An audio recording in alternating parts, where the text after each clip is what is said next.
Hello बच्चों, तो चलिए इस प्रश्न को पढ़ते हैं। न्यूटन के तीसरे नियम से संबंधित बल F1 तथा F2 पर विचार करें।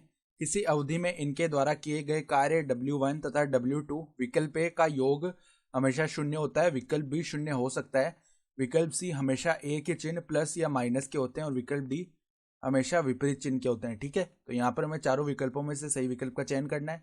तो प्रश्न में आगे बढ़ने से पहले इस प्रश्न से संबंधित जो मुख्य अवधारणा है उसकी हम चर्चा कर लेते हैं। तो यहाँ पे देखो, कार्य का सूत्र यानी W बराबर जानते हैं हम क्या होते हैं, बल गुणा में विस्थापन यानी Fs गुणा में कोस थीटा। यानी यहाँ पे थीटा क्या है, बल और विस्थापन दोनों के मध्य का कोण। तो अब सवाल के मुख्य हल पे आ जाते हैं।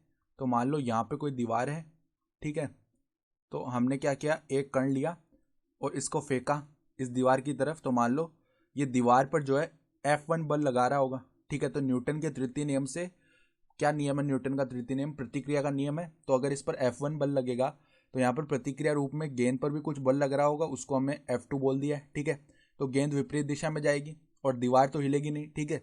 तो अब सबसे पहले अगर हम F1 के कारण जो कार्य आ रहा है यानी WF1 वो निकालेंगे तो वो किसके बराबर आएगा, F1 बल। अब उसके कारण देखो दीवार पर बल लग रहा है ना, ये तो दीवार का कोई विस्थापन तो हो ही नहीं रहा है, तो गुणा में 0, ठीक है।